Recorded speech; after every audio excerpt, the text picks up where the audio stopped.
staying with us during this computer glitch. I know you were meditating in that oneness, in that allness. Now it is my honor to reintroduce wonderful Ralph Stainby, a fourth degree black belt instructor, as he's teaching the children in the park during this moment in an untethered world.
Hi, I'm so happy to be with Ralph and Gina this morning.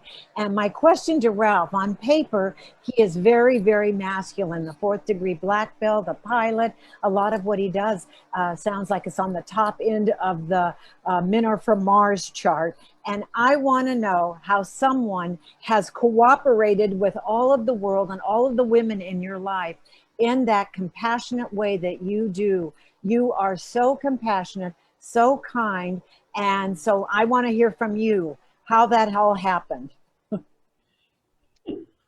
I have no idea. I think I was just born that way, or you got to bring in all sides of you. You know, the masculine, the feminine, the yin and the yang. So that's certainly what the martial arts speak of is the yin and yang of life. So I love working with those little kids. They're so much fun. And then at the same time, it's like herding cats. So sometimes it drives me nuts, and I always have fun at it. So maybe that's the best answer I can come up with. You're so good with them. That's all I can say. Was he that great with your children, Gina, growing up? Yeah, Yes. absolutely. He helped in the classrooms. He coached teams. He did buns for dance class when I couldn't be there. They weren't the best buns in the world, but Maddie had a bun in her hair. Oh, yeah. Yeah. And then at the same time, I always figured I had kids, so I had somebody to tease. Yeah. So I don't think it was always easy to be my kid. In closing, I want to know how karate, in this time, especially outdoors, which is so wonderful for the children, how does that help incorporate everything of who they are, that spiritual side of them, you know, that getting in touch with who they are? How does Kimpo do that? Yeah, so I've been teaching it for 20 plus years. And the changes that I see is just the confidence in the kids. There's a couple kids that come to mind that they walked into the studio and head held low, hair kind of covering their face so nobody noticed them, and could just really tell that they weren't thriving in their world. And after a while, it's just a thing of the martial arts. It just has a way of really giving them confidence and getting them out of that shell. And we've changed kids' lives for sure. For sure. Letting them know that they can do anything. And that's really what I think is the thing about the martial arts. I know that people have the misconception that the martial arts are violent, and they don't want their kids to be taught violence, and it's the opposite of that. It's teaching them to be better than violence, that they're better than violence, and they can do anything they want in the world. It's a wonderful story in this talk this morning about cooperation and bringing mind, body, and soul all together. Thank you so much. We'll see you very, very soon. Very soon. Thanks for having me. Yeah. Thank you. Thank you, Gina, for being there too. Mwah. And now it is my honor to introduce, and the reason I'm playing this again is the Master Shah song, Love, Peace, and Harmony, because there is an energetic presence to this, an energy that we certainly can use to lift the planet. And also that the International World Peace Day is coming up September 21st, as we say goodbye to Angel screaming in the back, the parrot. Okay.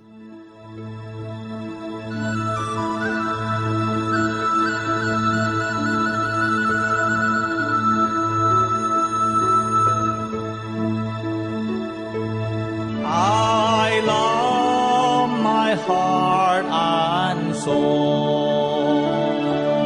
I love all humanity.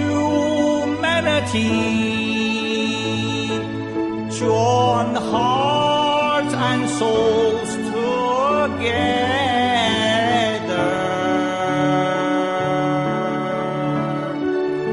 Love, peace, and harmony. Love, peace, and harmony.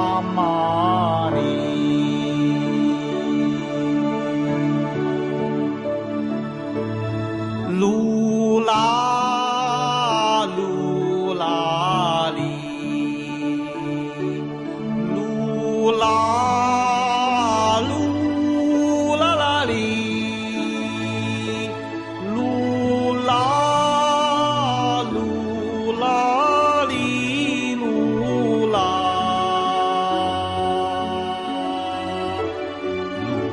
Lula, lee, lula. Lula, lee, lula.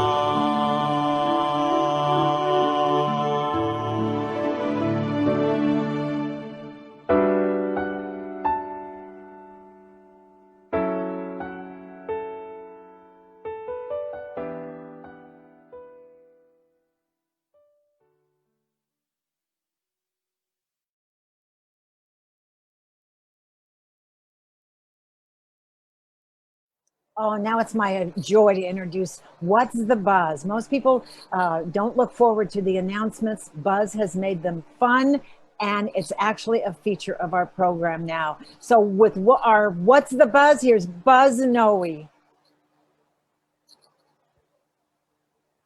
Thank you, Reverend Pam, and it is my pleasure to be here with everyone today. And as we continue through August, there's lots of things to warn you that life can be dangerous out here in California. As heat and the fires move through our state, it's nice to have positivity on our plate. Our center will give you the blessings you seek. So here are the announcements for this week. Daily meditations continue on Facebook Live at 9 a.m. with Reverend Pam, helping us to inspire us to thrive. To the 4 agreements we continue to cling, as this week we focus on questioning everything. And Writers Group meets Monday evening from 7 to 9, live and in person, and not online. So if the pandemic is making you stay in your home, come here and write about where you'd like to roam. This pandemic crisis is a challenge indeed, but our center is here to help you succeed. You can call and give us a request for a prayer, or email or message us from anywhere. We're always here for you, so please let us know what we can do. There's a phone and our website and our email right on below on this slide. And until at some point it is safe to re-enter, please continue to donate to our center. Your donations will keep our center alive, so we can be here to help you thrive. And here are 2 charities that are devoted to care. They much appreciate any funds you could share. the Ventura County Rescue Mission, and the Ventura County Food Share. Please donate to them to show that you too care. And a final reminder that with all the heat and fires and global warming, perhaps Antarctica is where we should be swarming. Well, that's it for the announcements. I trust you're all okay. Now here's Reverend Betty Ann Brennan, our practitioner of the day. Good morning. I really like the subject we have today, which is better together, because that togetherness and our oneness and our caring for each other is taking a pretty big hit right now. It's fun to look at some of the movies or some of the presentations and see all these people on screens, you know, virtual audience. But there's nothing like the touch and the tenderness and the togetherness. And so each one in our own way know that we are never alone. And in the unity of life, we get a certain benefit. And I can tell everybody's waiting to get back to that. I have a little quote here. It says, alone we can do little. Together we can do so much more. And that was Helen Keller. She certainly was one that did a lot. And then, if you want to go fast, go alone. If you want to go far, go together. And that's an African proverb. I know the meaning of that because Ralph and I have gone together now 65 years. And even in this, we're forced together and without other people. And I was surprised how much we enjoy ourselves. We laugh, we run around the yard, we just have a great time. So that better together is really wonderful. And finally, Ernest Holmes says, like attracts like, and we attract just what we are in mind.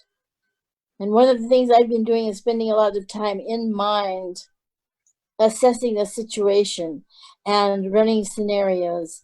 And I always go back to principle, knowing that the right things are here at the right times. We don't know oftentimes when it's there, but when we go past it and can look back, we can see what it really did for us.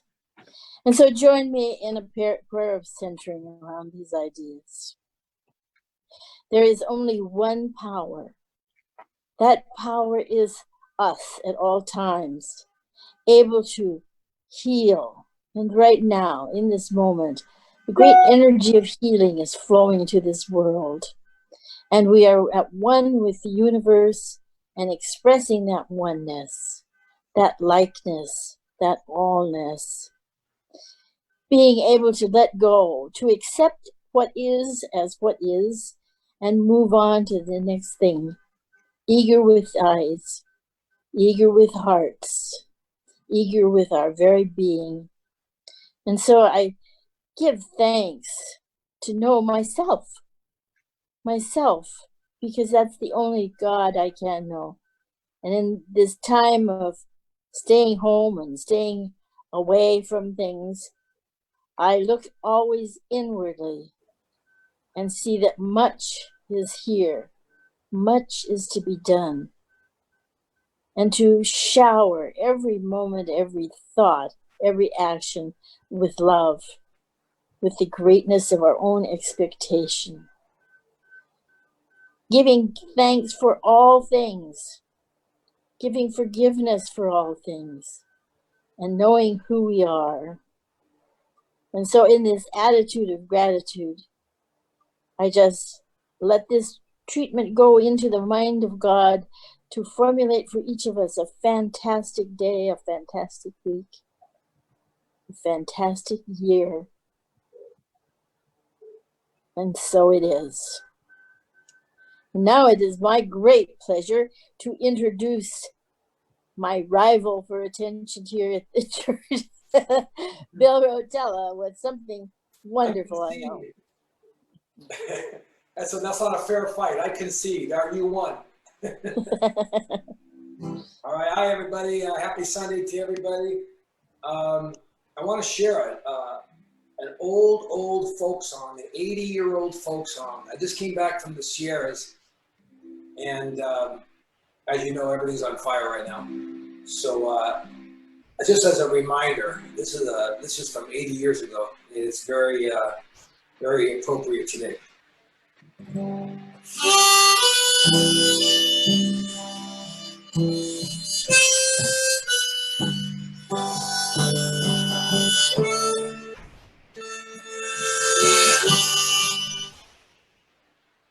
As I rode the ribbon highway, saw above me endless sky, saw below me golden valley. This land was made for you and me. I rode and rambled, followed my footsteps to the silver sands of the diamond deserts, and all around me voice was sounding. This land was made for you and me. Sing with me, Sunday. This land is your land. This land is my land.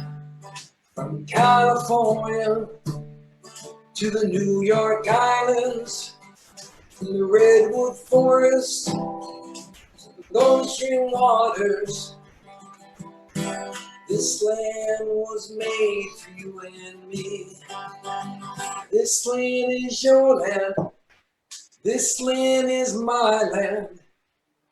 California to the New York Islands, from the Gulf Stream waters to the redwood forest.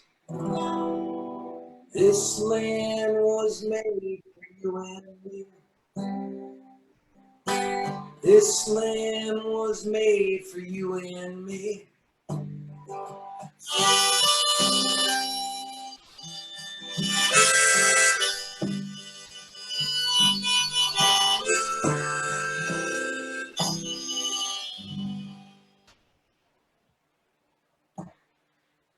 Oh, Bill, so perfect for today in that in that field of cooperation and honoring our beautiful country, our beautiful world, and especially in a world that who knows what's happening next. We just need those little reminders, and music offers us reminders, doesn't it?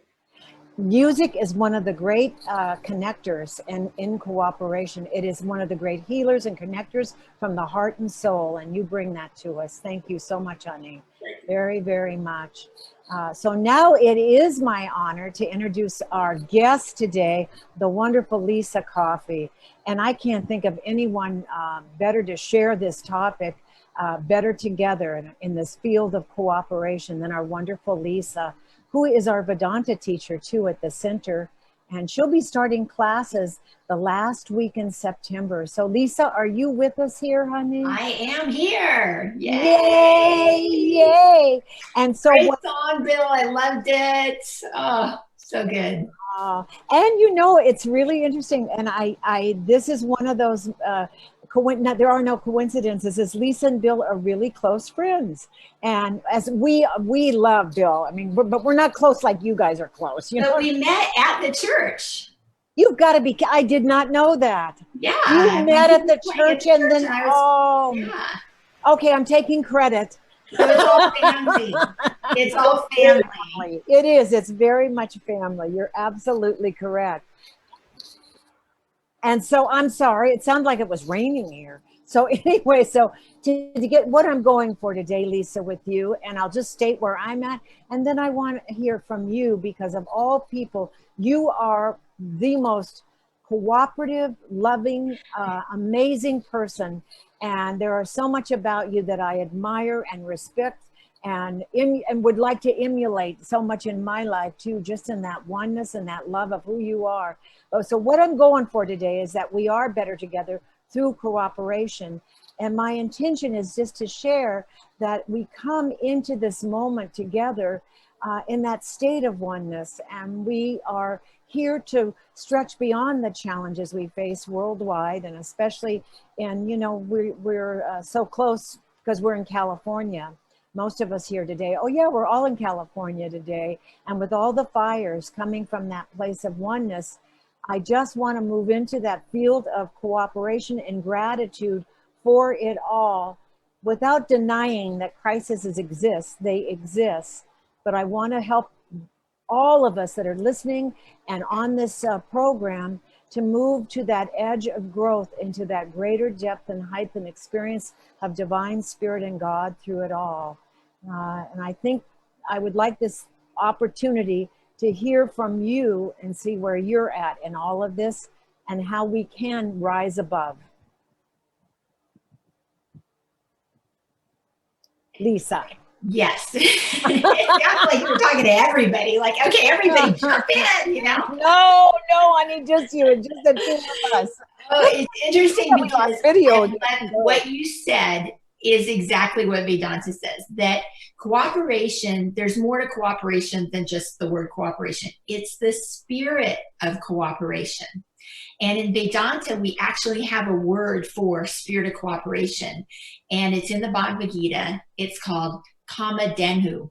And Kama Denhu actually translates to the mythical wish-fulfilling cow.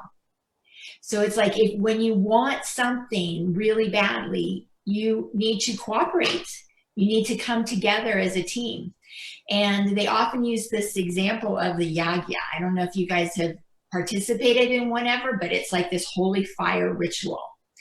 And I have a fire pit in my backyard so that we can do them. And when we're all out of this mess, you guys come on over and we're going to do a yagya. It's like amazing. So the actual fire pit, the trough where you put the fire, is called the field of activity, or the kund. So this is all the same languaging that you were using. So I'm like, did she read my mind? Or no, I think it's that we're just, you know, science of mind is so in sync with Vedanta. So what you do is you have like an intention for the fire, and it may be, you know, a holy holiday or something like that, but you throw grains into the fire and ghee, you know, butter, it makes the fire burn hot. But the grains that you throw into the fire represent your personal desires. You want to be desireless. You want to be happy with everything you have. You don't want to want things that are outside of you. You want to want only God, right? Mm-hmm. So when everybody participates in this together, what you're doing is you're throwing in your selfishness and going for the greater good. So everybody is having that experience together, and it's so uplifting and it's so wonderful. And then what they do is they have, from the ashes of the fire, you put 3 fingers in there, and then you put 3 stripes on your forehead. And that means that you have gotten freedom from mental, physical, and intellectual desires. And you have now left your spiritual desires, which is the upliftment of everyone, right? So in an everyday sense, we can let go of those selfish desires and take that opportunity in meditation and prayer to seek what the passion of the soul really wants us to seek and express. And it's the greatest priority to share that passion of the soul in that prayer field as we cooperate and we erase everything negative and we go to that oneness that goes the highest and best for all. Yeah, because really, you know, the topic is better together, right? Well, we're always together. We just don't always recognize that we're together. We feel alone and separate and individual and powerless, and, you know, that we have to struggle on our own. But the truth is we are all in this together. So when we recognize it, that's when we're better together, right? And there's examples of this everywhere. We see it every time a sports team plays, right? They have a field of action. So say it's the Lakers, right? So they have a field of action as the court where everybody plays. But, you know, a guy's not in it to be the highest scorer of the whole season, because if he did, what would happen to the team, right? He's only in it for himself. You have to be in it for the team and for the good of the team. And it's not just the team who's in it, it's the coach, the trainers, the managers, even the fans who are rooting them on. It takes everyone to make this experience happen. And everybody has to want the good of the whole, not just their own personal desires. So what Vedanta says is we want to replace this spirit of competition, which is so rampant in Western society, right? It's the keeping up with the Joneses, and you got to be better, and you got to be faster, and you got to be richer, and all that stuff, with this spirit of cooperation, this kamadenu. So what I see in this field of cooperation that you're talking about is there's a spiritual maturity. As you let go of the selfishness, you rise above into the greater good for all. And I'll just do really briefly, I did a talk on this before about the cooperation, where anything we buy at a store, it is hundreds and hundreds of people. And I'll use the banana as the example. And the chimpanzee just goes and gets his food right from the tree. And so, but in our case, people pick them, then they have to have people take them to the boat, and the boat takes them over, and then they go to different places where they are inspected, and then the inspectors, load them up on trucks, and the trucks take them to the store, and then we go to the store and we buy that banana, and we've cooperated even in what we call the money, the dollar. The dollar is we all agreed that silly little piece of paper is how much a banana is worth, is in that money that we hand over to the clerk. And then the clerk, that money goes out to buy the bananas again. And so in that circle, everything we do requires cooperation in our life. And so I think being grateful too for all it takes to cooperate in this world.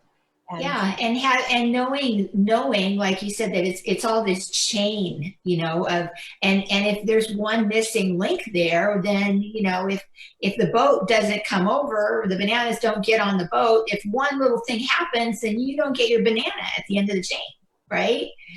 So recognizing that it's all these links in a chain. And there's another part in the Bhagavad Gita, which I love, probably one of my favorite lines, that Krishna says is how he is the thread that continues throughout, the infinite thread, and we are all like pearls on the chain.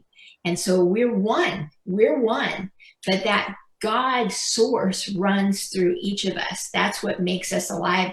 And when we strive for that spirit of cooperation, I really think that that's tuning into the commonalities of all of us. It's looking for the good of the whole, not just your own good. I mean, you're absolutely right. It's spiritual maturity. It's growth. It takes a while to get there.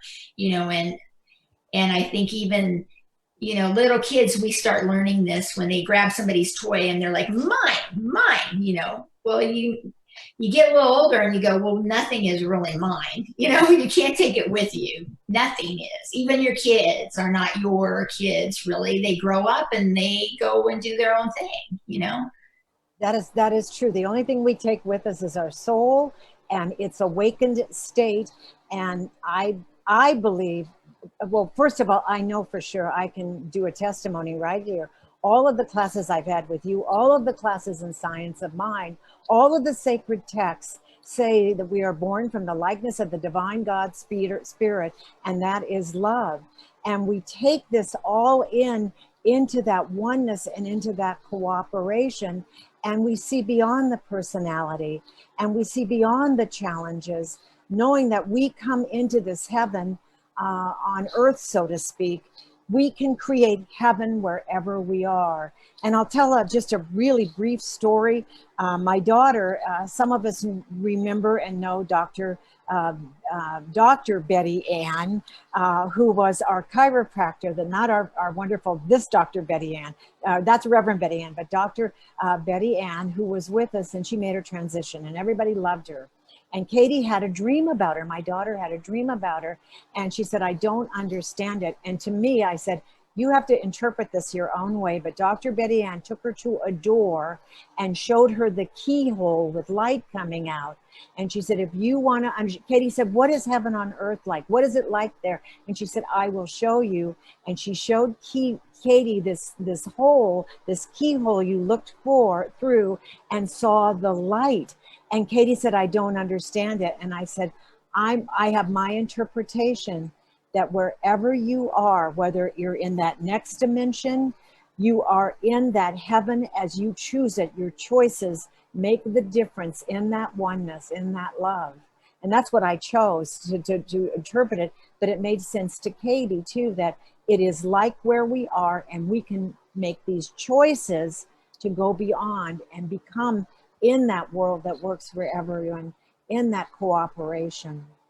Absolutely. I love that, you know, and it's the choice of choosing where to look, right? And, you know, are you going to look at the light, or are you going to look at the darkness? Because both are there, right? If you're not looking in the keyhole, you're looking outside of the keyhole. What's the point, right?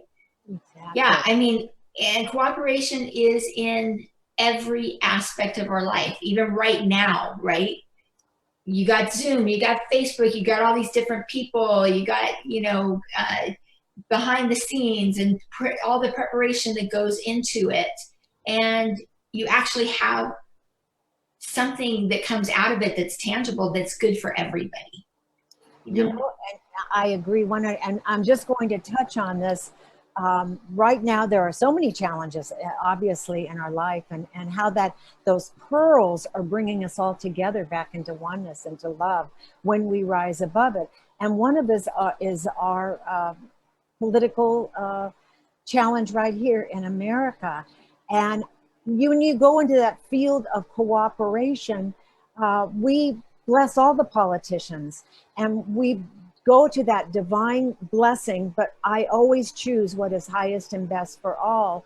And we don't struggle or strive. We don't go into strife with what we're going through in our personal essence. We go to knowing that where struggle and strife is, there is peace and there is purpose. And there we hold that space for not only the world, but for everyone that is expressing itself on this planet. But we never hold that vision, that focus on the prize. And the prize is that love and that oneness. What does Vedanta say about oneness? It's all about unity, and that there is only one, right? And we are all part of that one. So it's not even that we're all a part of that one. We are that one. It's the same one. It's the same I. There's no individual I.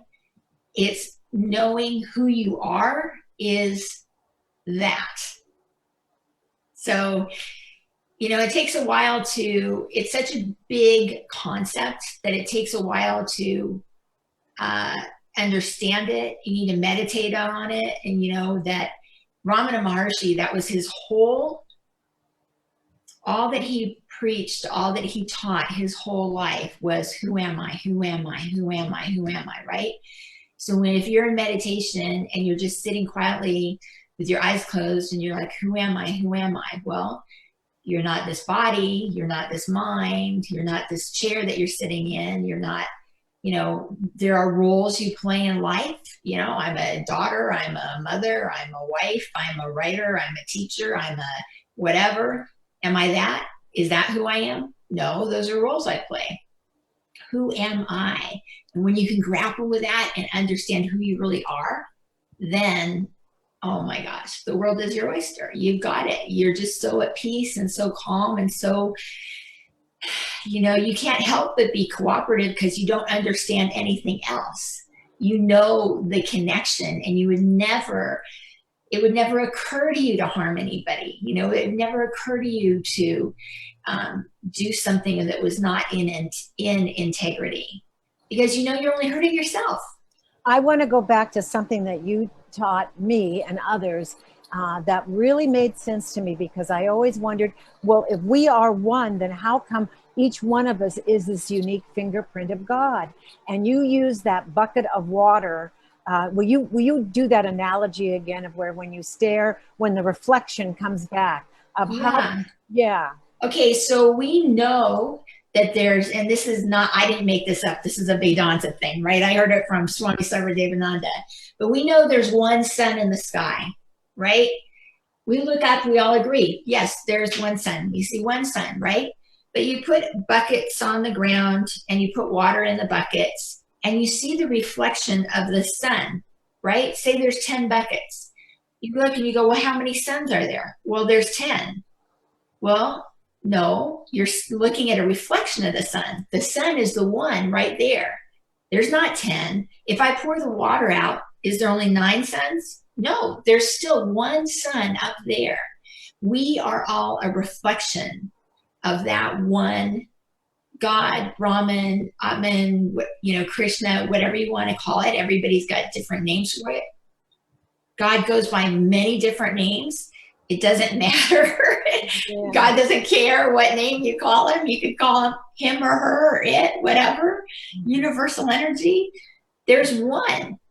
So you could have, like people, there's one God, and then each of us are that little bucket of water, the sun. We may lose the body. Does that mean the sun is gone? No, the sun is there. The sun is always there. We are still there because the sun is there. And you know what is interesting though, but in what a lot of people don't understand, the Hindu gods and Vedantism also, and yet they're all the aspects of the one. Would you like to speak about that? Yeah, so Vedanta is kind of comes from the philosophy of Hinduism without the rites and rituals and stuff like that, right? It's the knowledge behind Hinduism. And a lot of people say that it's Hinduism is polytheistic because they have so many different gods, and which god do you worship and blah, blah, blah. They're all the same God.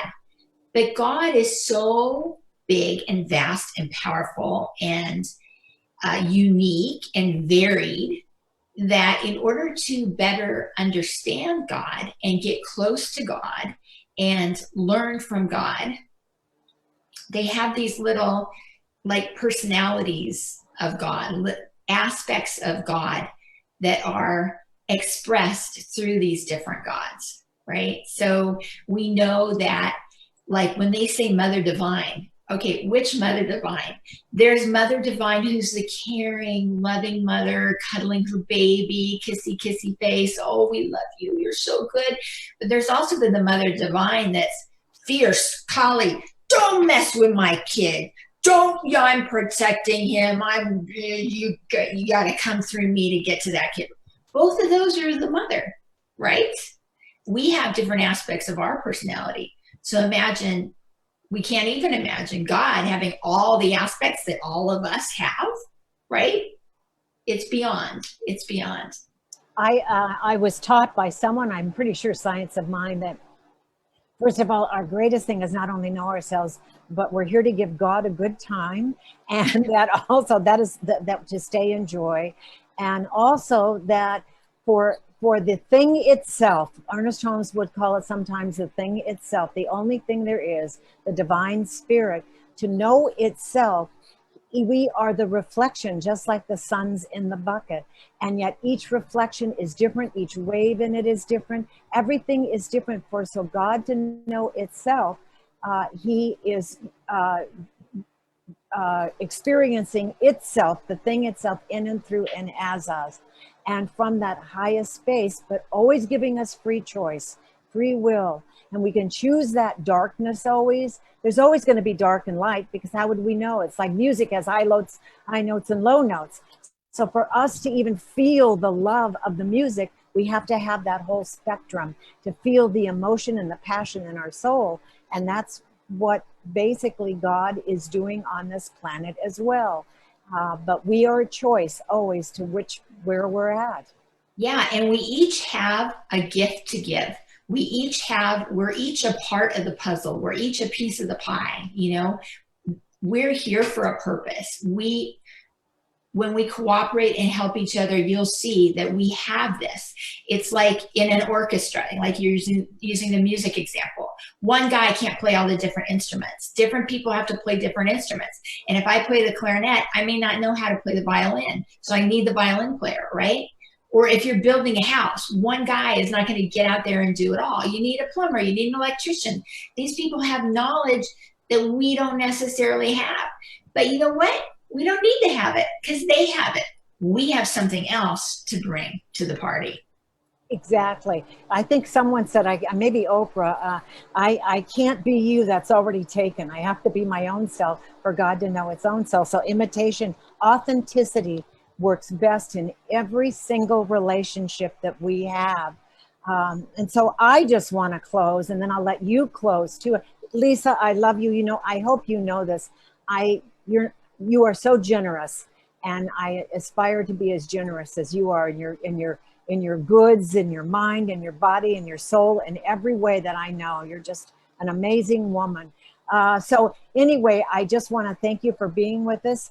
And I just also, in this moment, I hope that we, as I would say, together have touched the hem of the garment of the infinite beauty, infinite field of infinite possibility, light, and infinite peace.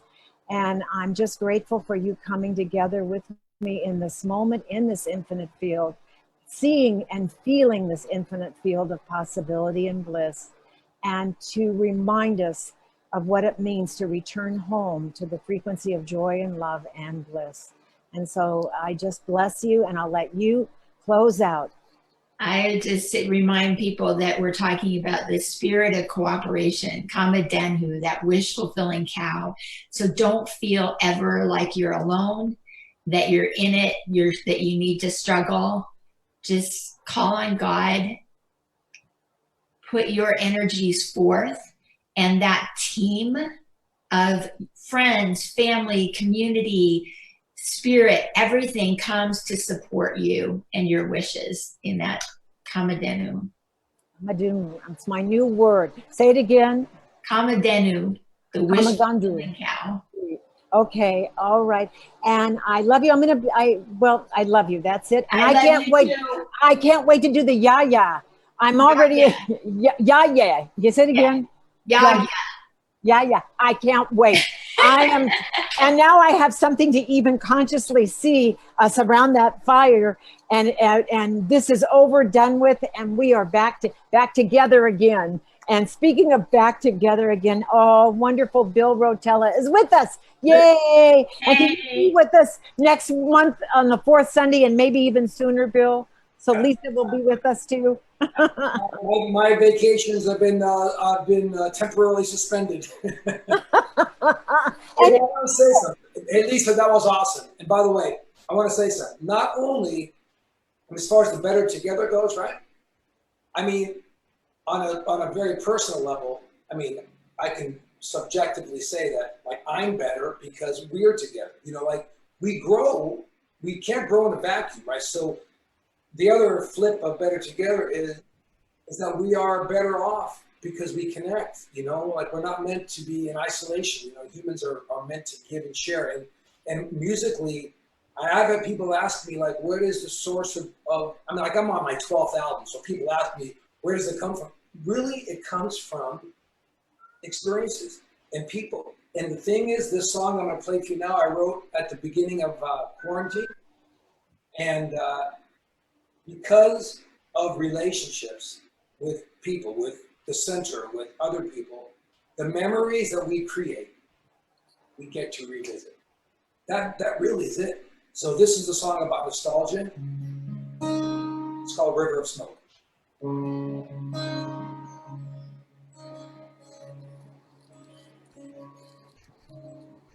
It's a vision, not a burned out dream. There's no sense living in between.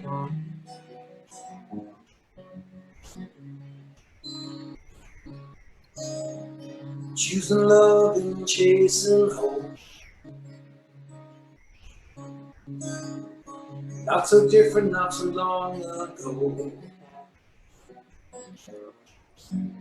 Memories and forgotten years arrive and they disappear, floating by fading while they go, like a river of smoke.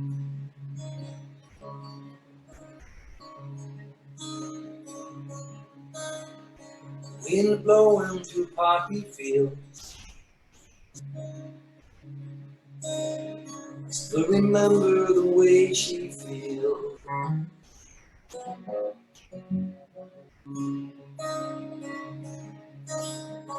And the sunlight upon her hair, all the reasons are everywhere. Memories and forgotten years arrive and they disappear, floating by fading while they go, like a river of smoke. Watching all the splendid colors blending into one, I know there's nothing I can do but see what shall become. Timeless moments I can feel that I can never hold. So on down the river I go, river of smoke.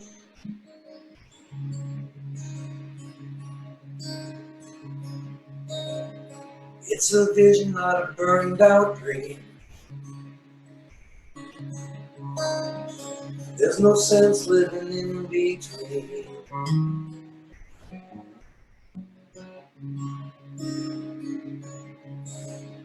Chasing love and choosing hope. Not so different, not so long ago.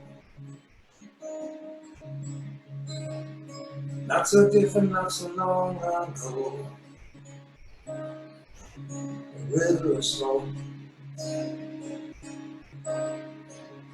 A river of smoke.